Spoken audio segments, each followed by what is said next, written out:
Halo, balik lagi dengan gue di sini Tegar Irsyad. Kali ini kita akan bahas Game Week ke-29. Let's go.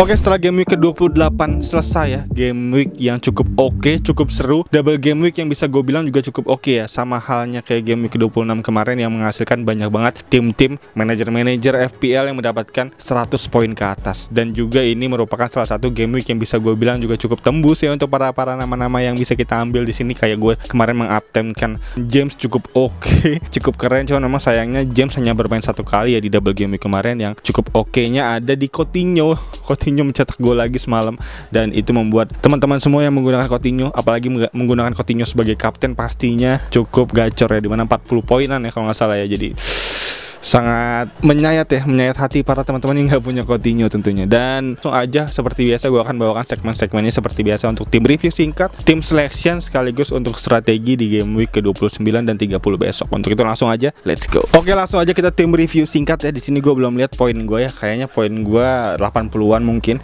Dan untuk itu langsung aja kita buka fantasi. Dan ya, poin gue 80 poin dan average-nya di angka 68 poin, dan untuk highest ada di angka 214 poin. Dan untuk safety score gue ya di sini ya ada di angka 74 poin, dimana kemarin kan gue minus 4 ya. Jadi poin bersih gue ada di angka 76 poin. Jadi gue ada di atas rata-rata dikit ya, 2 poin aja, dan artinya gue panah hijau dikit doang nih. 2,74 ribu. Dan untuk ranking kemarin 2,1 jutaan. Jadi naik tipis karena gue di midweek kemarin, midweek semalam, gue gak memiliki nama-nama kayak Coutinho, gue nggak memiliki nama-nama kayak Havertz, kayak Mount, karena itu nama-nama yang cukup banyak yang digunakan ya untuk para manajer FPL yang lain, tapi gue nggak punya. Dan juga bahkan Mount semalam mencetak 1 gol dan 1 assist, layaknya Havertz juga 1 gol 1 assist. Jadi Havertz dan Mount cukup oke Chelsea terhadap double game weeknya untuk dua pemain ini. Jadi untuk teman-teman yang punya dua nama ini, gue rasa cukup oke banget ya poinnya. Dan bisa kita lihat juga ya untuk nama-nama di sini yang star yang paling oke pemain gue ada James dengan 18 poin. Lalu pembunuh gue ya atau killer poin yang cukup menyakitkan untuk tim overall gue di sini ada Coutinho dengan 23 poin, karena Coutinho cukup banyak kepemilikannya, dan juga Coutinho artinya menjadi nama yang cukup melukai overall rank ya untuk teman-teman yang nggak punya tentunya. Dan apalagi yang menggunakan Coutinho sebagai kapten pastinya gacor banget. Dan juga ada Bowen di sini yang flop ya, dimana Bowen hanya 1 poin aja dan juga cedera kabarnya Bowen. Dan selanjutnya untuk pemain-pemain yang gue dapatkan poinnya di sini ada Ramsdale dengan 2 poin aja, dimana kemarin ia kebobolan terhadap Watford ya 3-2, walaupun menang 3-2 Ramsdale kebobolan jadi nggak dapat poin clean sheet. Dan juga di back gue di sini ada Laporte yang 2 poin aja juga, dan ada Alexander Arnold yang cukup oke 12 poin, 1 assist dan juga 1 clean sheet. Dan selanjutnya ada James yang cukup oke dengan 1 gol 1 assist dan juga 1 clean sheet, dan gue jadiin kapten jadi 36 poin, mantap. Dan juga ada Mo Salah dengan 3 poin, Son 7 poin, Bowen 1 poin, Foden 2 poin, dan Willock 4 poin. Willock hanya mampu meraih 2 poin ya di masing-masing double game kemarin, sayang banget. Dan juga ada pemain depan gue di sini Weghorst 2 poin, dan Mateta yang cukup oke dengan 9 poin. Dan untuk pemain pengganti gue di sini ada Sanchez 1 poin, Rodriguez 2 poin, White 1 poin, dan Dalot lagi-lagi nggak main 0 poin. Yang dimana cukup ngeselinnya adalah ada Reguilon yang mencetak gol ya, dimana di 2 pertandingan terakhir gue pakai Reguilon nggak main-main, setelah gue ganti dia mencetak gol, mantap. Dan selanjutnya langsung aja kita lihat untuk Liga Go FC, dimana Liga Go FC di sini bisa kita lihat untuk tim gue sendiri naik ya ke 827, dan juga untuk peringkat pertama di sini ada PS Remaja masih memuncaki daftar klasmen, mantap banget dengan 1928 poin. Dan game ke-28 dia mengumpulkan hingga 94 poin, cukup oke. Dan di peringkat kedua ada nama baru, ada Latif Mustafa ya, Jarum Surya, dimana dia menempati peringkat kedua sekarang dengan 1911 poin, dan juga dengan poin di game ke-28 kemarin 126 poin, gile mantap.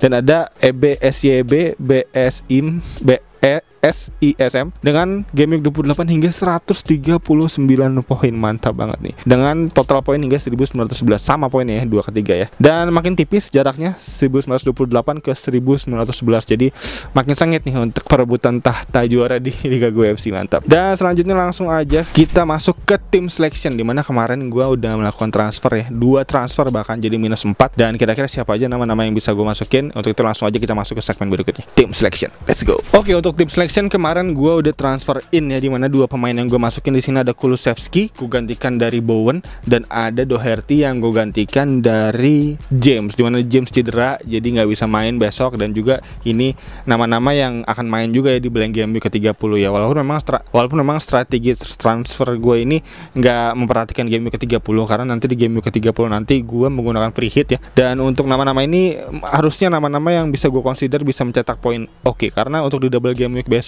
nama-nama yang cukup oke di sini, yang paling oke fixturnya ada Tottenham Hotspur, di mana Tottenham Hotspur nanti akan melawan akan melawan Manchester United dan juga akan melawan Brighton, dimana dua nama yang harusnya bisa menjadi fixture yang cukup oke untuk Spurs ya. Ditambah MU lagi bermasalah untuk di beberapa pertandingan terakhir, bahkan di pertandingan terakhir lawan City juga kalah yang cukup besar ya. Jadi gue rasa ini menjadi kesempatan untuk para pemain Tottenham untuk bisa meraih poin penuh tentunya untuk di pertandingan besok. Dan juga tentunya ada Kulusevski yang tiba-tiba mencuat ya, karena ini cukup oke nih orang ini, karena di 3 pertandingan terakhir dia selalu berkontribusi terhadap gol dan assist. Jadi gue rasa menjadi nama yang cukup diferensial ya untuk di game week kali ini ya, karena Kulusevski bisa meraih poin penuh dari double game week di game week 29 besok. Jadi gue rasa harus gue masukin. Dan ada Doherty juga yang udah mulai menjadi pemain yang reguler untuk bermain di bawah kepemimpinan Conte. Conte lebih suka Doherty tentunya untuk di beberapa pertandingan terakhir untuk bisa dimainin. Jadi Doherty kayaknya cukup menjadi pertimbangan yang cukup oke dan juga cukup diferensial pastinya untuk di game week ke-29 nanti. Dan sisanya nggak ada perubahan dari gue. Dan untuk kapten,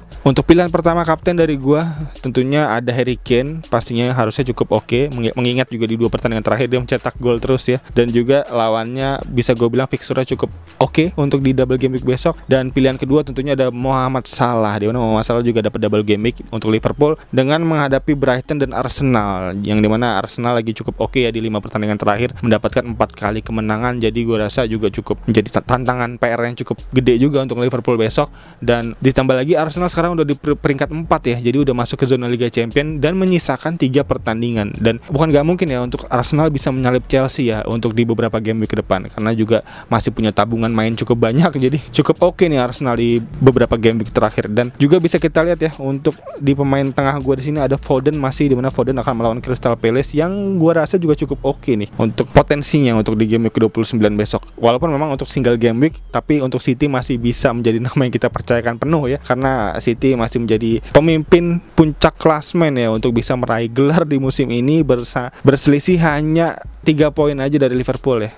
Berselisih hanya 6 poin aja dari Liverpool. Jadi cukup seru pastinya di papan atas klasmen Liga Inggris kali ini. Dan selanjutnya ada Willock yang double game week lagi lawan Chelsea dan Everton. Dan selanjutnya ada Weghorst yang lawan Brentford. Dan sisanya pemain pengganti gue di sini ada Sanchez, lalu ada Mateta, Rodriguez dan Dalot. Dan berikut kurang lebih untuk tim selection gue kali ini. Dan untuk kapten kemungkinan besar gue akan ganti ke Salah kayaknya untuk di deadline game week besok. Dan perlu kita lihat lagi untuk update selanjutnya. Dan berikut kurang lebih untuk nama-nama yang bisa gue sampaikan. Dan untuk fixture ya, fixturnya di sini bisa gue lihat bahwa di game week ke-29 ini tadi seperti gue bilang ada pilihan nama-nama yang cukup oke di sini. Untuk fixturnya paling oke ada Spurs tentunya lawan MU dan Brighton, lalu yang kedua ada Liverpool akan lawan Brighton dan Arsenal. Dan untuk pilihan ketiga dari gue untuk fixture kali ini tentunya ada Manchester City lawan Crystal Palace, dan juga ada Chelsea yang akan lawan Newcastle. Chelsea bisa diambil nih untuk teman-teman memang yang nggak memperdulikan double game week, bisa banget ambil Chelsea. Di situ ada Havertz, ada Mount tentunya, 2 nama yang cukup oke. Lalu selanjutnya ada City juga pastinya bisa menjadi poin yang cukup oke. Ada De Bruyne yang lagi gacor banget untuk di pertandingan terakhir, mencetak 2 gol ya bahkan. Jadi gue rasa harusnya bisa menjadi nama yang cukup oke juga untuk De Bruyne dan kawan-kawan ini. Dan sisanya nggak ada Wolves juga, ada Wolves kelewat, akan lawan Everton, di mana Everton di beberapa game week terakhir kalah terus ya. Dan juga Wolverhampton kemarin baru menang 4-0, jadi gue rasa menjadi potensi bagus banget. Bahkan ada Ruben Neves yang mencetak gol cukup cantik banget di game week 28 kemarin, dan bisa menjadi nama yang cukup oke. Bahkan ada Podence juga di situ, ada Neto juga kemarin main bareng sama Podence, gue cukup kaget tentunya. Dan kurang lebih berikut untuk fixture yang bisa gue sampaikan, dan semoga membantu teman-teman semua dalam meramu serta meracik tim di game week ke-29 ini. Dan kayaknya itu aja untuk video kali ini. Sekali lagi thank you banget yang udah nonton. As always seperti biasa gue Tegar Irsyad, peace out.